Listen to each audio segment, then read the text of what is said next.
Now, we're going to delve into this a little bit further, and we're going to do this by taking some work from Roger Anoka.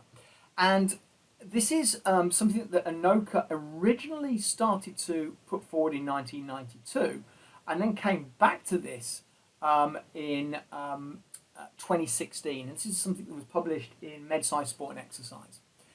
And they came up with perhaps what is a more holistic definition of fatigue. And they write this is Anoka and Stewart. And they write this: a holistic definition of fatigue as an acute impairment of performance that includes both an increase in the perceived effort necessary to exert the desired force and an eventual inability to produce this force. Now that's quite important. So what they are conceiving here is, as they refer to this kind of more holistic representation of what fatigue is. So we defined peripheral fatigue quite clearly previously. But notice that we separated out that kind of central orientation. What they're throwing into the mix here is actually perhaps what we shouldn't do is separate them out. And that makes a lot of sense, doesn't it?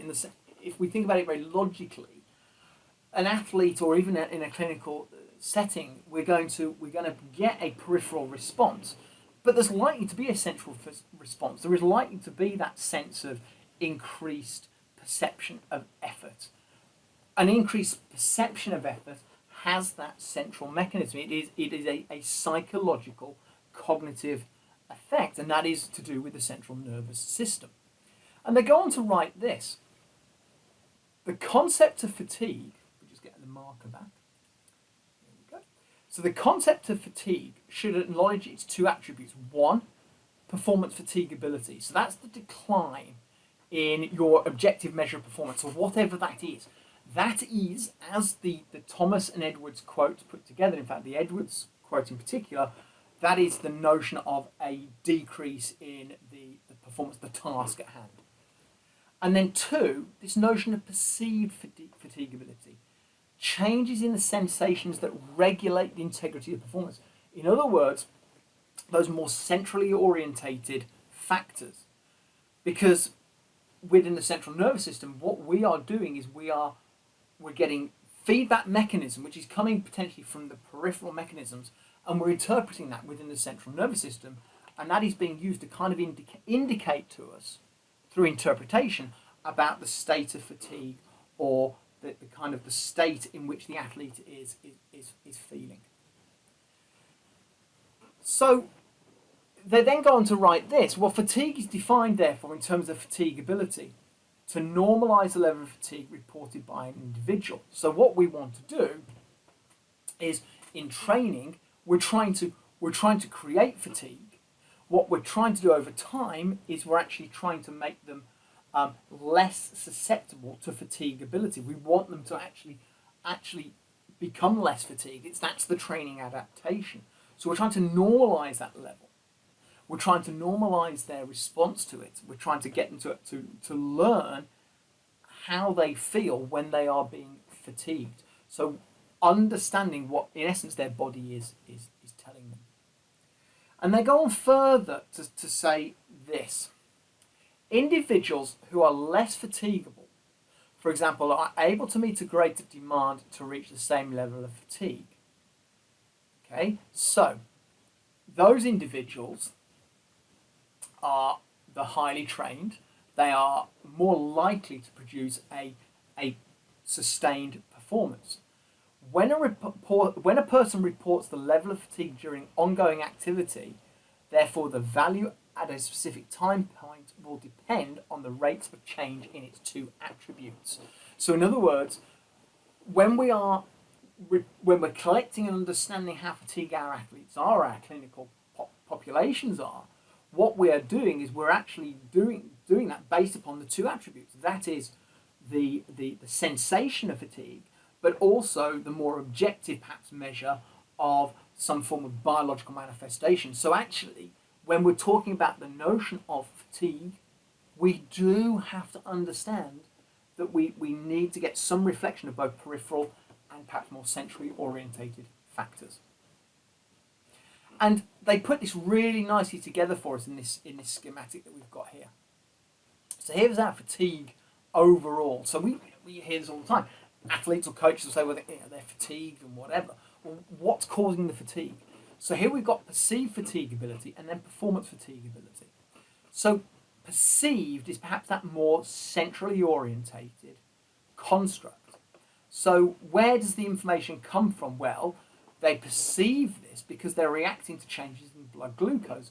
We know, for example, that many of us get hangry when we have, we've got a lack of food. Well, why? Well, actually, we're generally reacting to a decreased blood glucose concentration.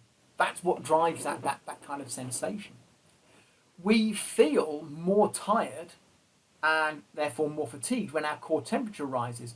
The same is also true when we become dehydrated. As we start to become dehydrated, our sensation is that we feel tired.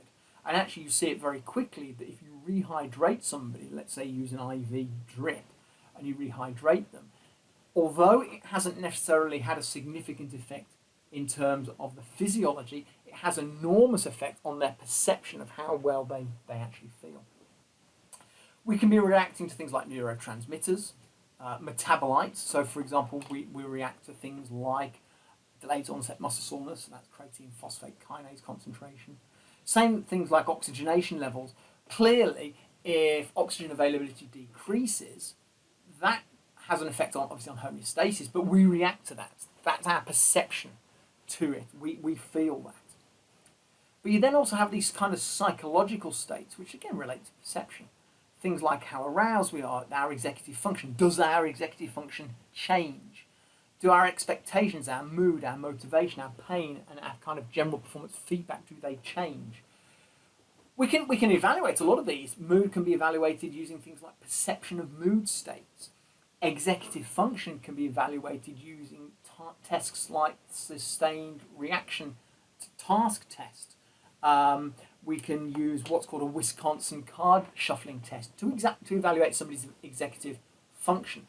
And so together, they give us that notion of perception, how perceived we are. They're not direct performance fatigability factors, which you can see very much are more associated with peripheral mechanisms, because they're all, if you look at these, beyond the neuromuscular junction.